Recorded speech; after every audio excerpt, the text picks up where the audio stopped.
You know it's serious when I break out the huge magnets. So, I've talked about updating this list for a while, and I've already got like team history videos everywhere. So I want to get into like a best of every team, but at the same time, just bests.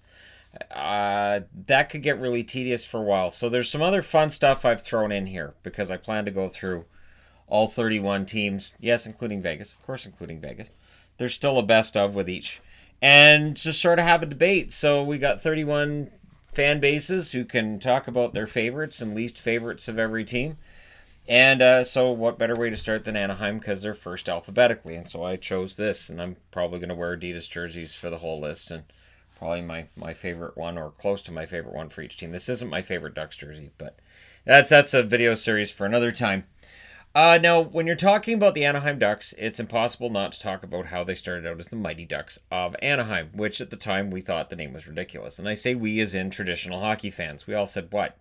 Mighty Ducks of Anaheim? No. That's not, no, just call them the Anaheim Mighty Ducks. So that was weird right out of the gate. And then they started out as a decent enough team. And again, I've done all the history videos on Anaheim, so I don't want this to just be a regurgitation of all the history videos I did last summer, summers before. And I want to keep it simple, which is why I picked a regular size board rather than a huge 3-foot by 4-foot board that I have that I'm going to unleash at some point, but not yet. We are not at that DEF CON level yet when it comes to video making. So their points leader all time is Selanne with 988. And it is hard to argue he's not the Mr. Anaheim Duck. So when I'm picking a thumbnail for this, don't be surprised when it's Selanne. He also leads them in all-time goals with 457. The only sadness of this, he didn't score 1,000 points as a Duck, but there's the chance Getzlaf will.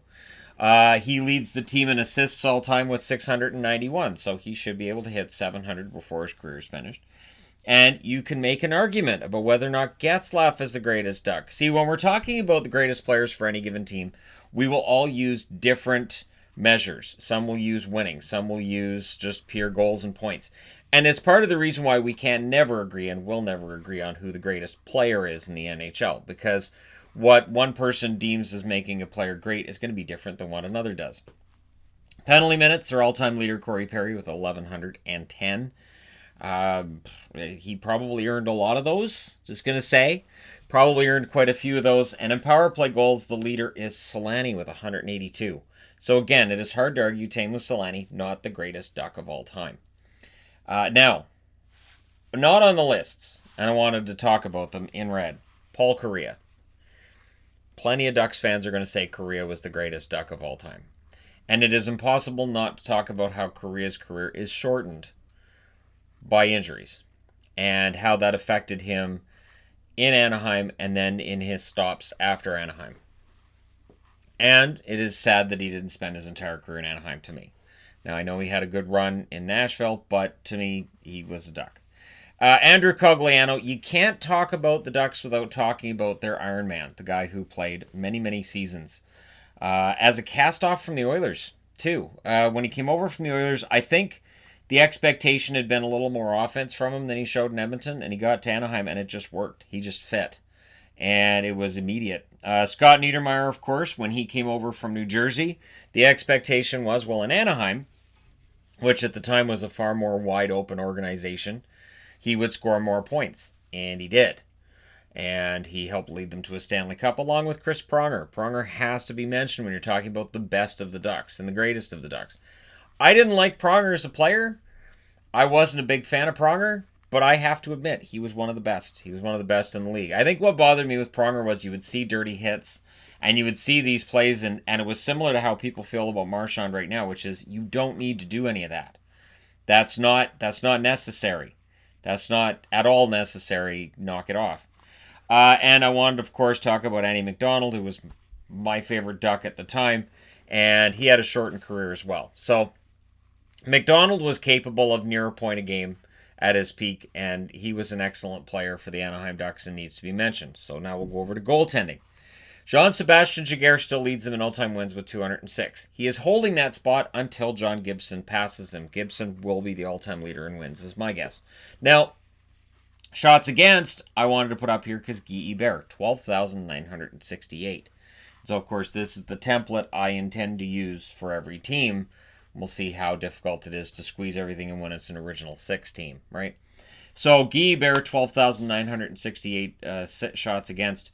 And honestly, he kept them in so many games early on. So, he's not just their color guy now, and he's not just a really nice guy now on TV. He was a pretty damn good goaltender as well. And when he was picked up in the expansion draft, it was known that he was going to be good. Like, St. Louis wanted to hold on to him just because of the way the expansion draft was set up. They really couldn't. And the Ducks ended up reaping the rewards.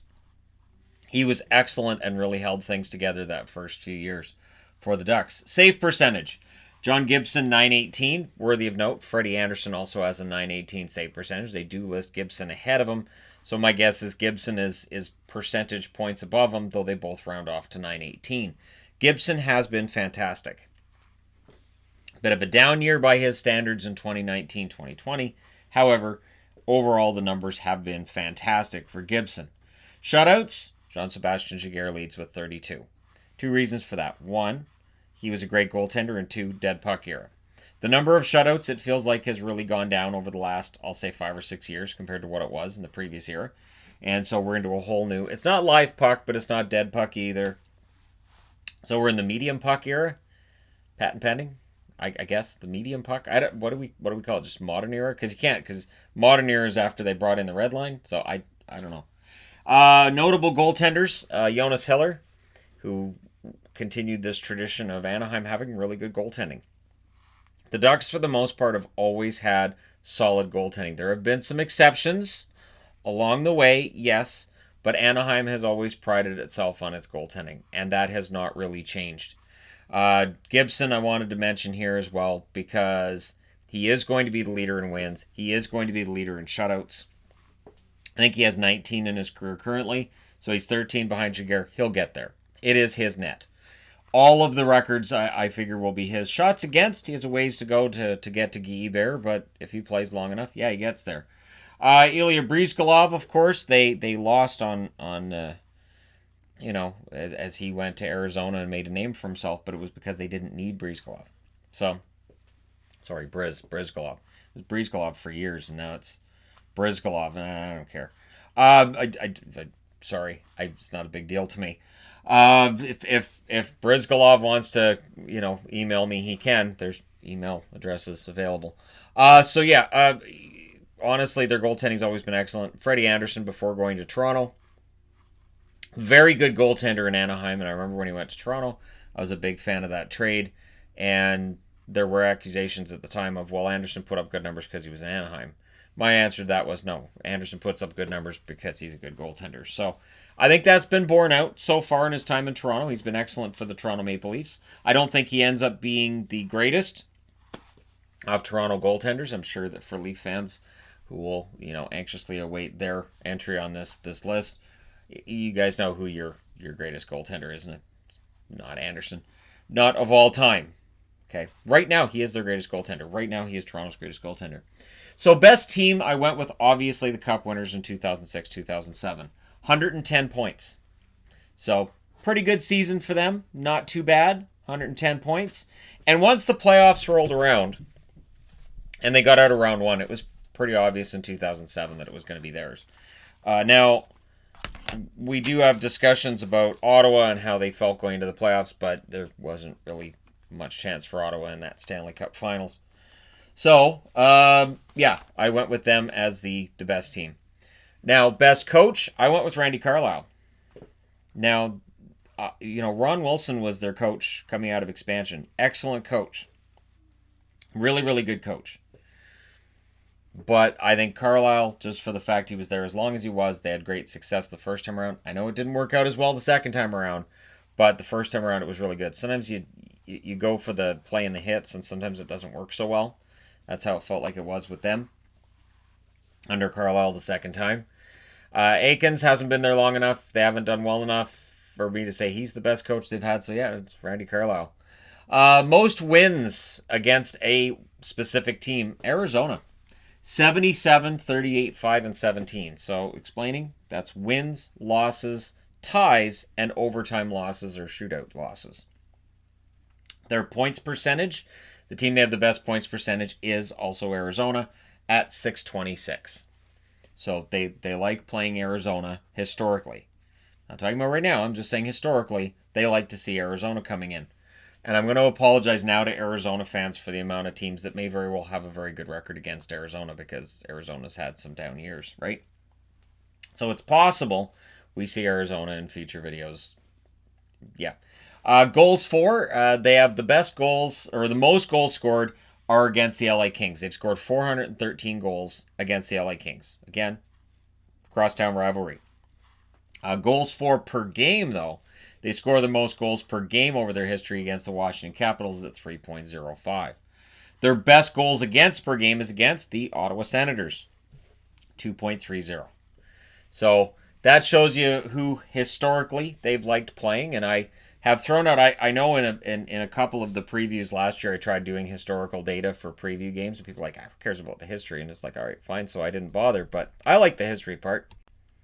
I always think it's interesting to see which teams have good track records against each other or bad track records against each other, that it just defies logic. There are teams that, cross conference don't play well against each other for a decade, and you have no idea why. You're just like, okay, well, these teams are matched up, so that one's going to lose. Why? They're the better team. Doesn't matter. They can't beat that team. Notable captains. So I'm not going to do the whole captains list, because, again, when I did the team histories last summer, I did that. Paul Kariya, again, heart and soul guy. Huge playoff performer for the Anaheim Ducks before he moved on. Scott Niedermayer helped lead them to the Stanley Cup in 2007. And Ryan Getzlaf, a huge part of this team for a very long time. And I'm not sure who gets the mantle from him when he's no longer captain. That's a storyline that we can get into in other videos, as well as future team captains for the NHL. Who I might see as being future team captains for either I go with each team, or most likely overall, or I don't know. Their longest playoff run, so this is the longest time they've gone in playoffs without missing, 6 seasons from 2013, so the 2012-2013 season, to 2017-2018. 6 straight years in the playoffs. They missed in 2019. It would appear they've missed in 2020 as well. I say it would appear because at the time I'm recording this, we're kind of closed down right now in the NHL. So there you go. 6-season playoff run. That's not too bad. And the most points this team has had is 116. That was in 2013-2014. They were eliminated in the second round. So while this team had the most points, this team won the Stanley Cup. So to me, that's the best team they've had. The best GM, I went with Brian Burke. And I know there may be some people who don't necessarily agree with Brian Burke. Certainly, there have been other GMs for the team who've done quite well. Brian Murray comes to mind, but Burke really put the pieces in place for them to win a Stanley Cup. So, yes, he inherited a team, and it turned out to be a pretty good team that was going to contend, but he did take that contending team and make it a Stanley Cup winner. He made the moves that needed to be made. So, to me, Brian Burke's the best GM that they've had.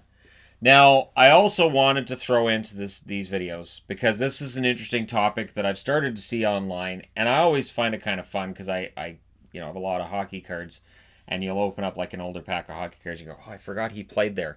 So these are players that it's easy to forget played in Anaheim. Adam Oates finished his career there.